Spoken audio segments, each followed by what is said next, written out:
So in this video, I'm going to run through some lessons I've learned over the years during bulking phases. So the first one I'll talk about is the actual duration of a bulking phase. So I've been guilty in the past for bulking too long and not bulking long enough if the goal is to optimize or maximize the amount of muscle we can build. Ideally, in a gaining phase, you want to be in a caloric surplus for as long as you can, because that is going to be the best position you can be in to build muscle. So there's no point doing a bulking phase for like 3 months and then doing a mini cut for 1 month, because you're just yo-yoing all the time, you're just spinning your wheels. In my opinion, if you're someone that's in the first few years of training, I'd be setting up a client to go into a gaining phase, a growing phase for like at least a year, 18 months, potentially even 2 years.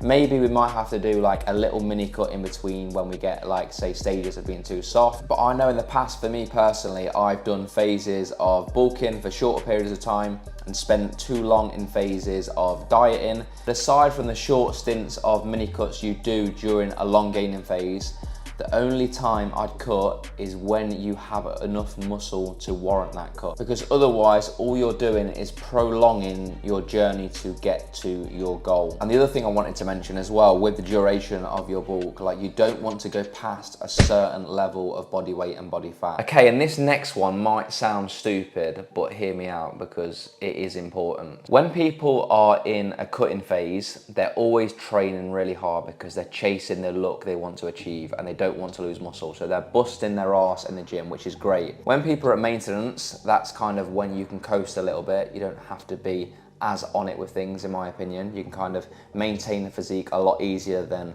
losing body fat or building muscle. But an issue I see is when people are bulking, they're eating in an excess of calories, but they're not training hard enough in the gym. So those extra calories they're consuming, if they're not giving their body a reason to grow because they're not training hard enough in the gym, so all that's gonna happen is those extra calories are gonna be converted into stored energy in the body, which is body fat. The third lesson, which I think is quite valuable for people to hear, is that the true progression in the gym isn't going to happen every session, regardless if you're in a surplus, deficit or whatever. Like if we could add 2.5 kilos to the bar every session, we'd be lifting like 1,000 kilos, yeah? So yes, we want to try and make improvements every session, whether it's a rep progression, a form progression, whatever it is, we want to try and achieve that.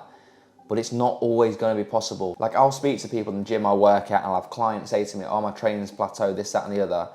And it's not plateaued at all, that people just aren't being realistic with their progressions. Especially some movements are gonna be slower than others. Like for example, if you went on a hack squat or a leg press where you're moving more load, adding load is gonna be less of a percentage to the total load you're lifting, so it's gonna be more realistic to progress. Whereas if you did a lateral raise, probably never gonna be lifting more than like 15 kilo dumbbells with good form. And that little lesson then leads me on to the next two. The first one being that adding food every time you plateau is a stupid idea. Like I've had this before with clients where they'll say to me, I think I need more food in my plan because my lifts have stalled. And they're gaining at a good rate. They want to add more food because their lifts are sticking. Like that is a recipe just to get fat. And the other thing is exercise selection. So often what I'll hear is if a movement kind of stalls for a couple of weeks, they'll then rotate it out and put something else in, which to me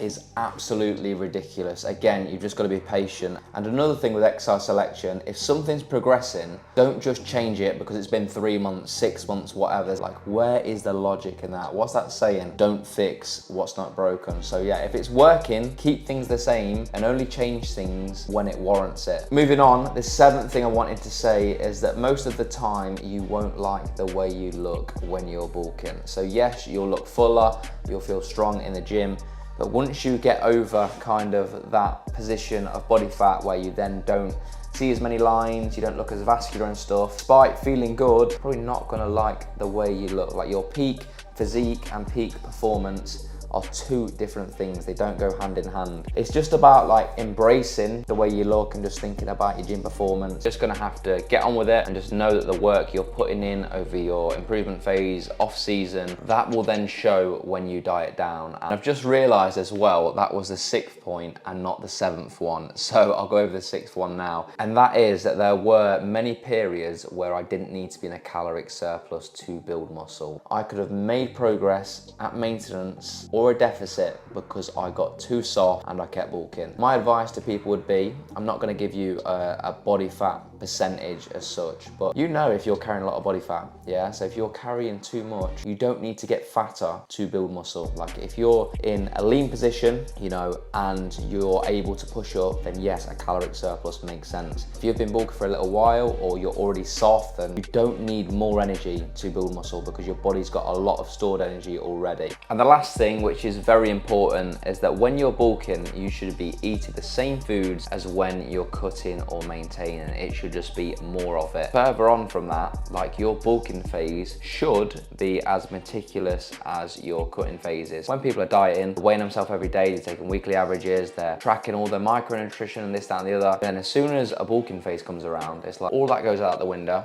The cardio goes out the window as well, which I'm quite guilty of, to be fair. And what happens is you end up just going for like an if it fits your macros approach. And the problem is you're gonna be not getting enough micronutrition in your diet. Your energy levels isn't gonna be amazing. Your nutrient timing isn't gonna be good. There's so many drawbacks from that. People just think, oh, it's energy in versus energy out. And it is in terms of body weight coming up and down. However, if we're thinking about optimizing gym performance, then, you know, it's not the best thing to be doing. So there you go. 8 little lessons for bulking phases that I've learned over the years. I mean, I've learned probably quite a lot, but I just thought they're 8 pretty good ones. So let me know in the comments if that was useful or not. It makes a change of me doing videos away from just eating. Hope you enjoyed this one. Like, comment, subscribe.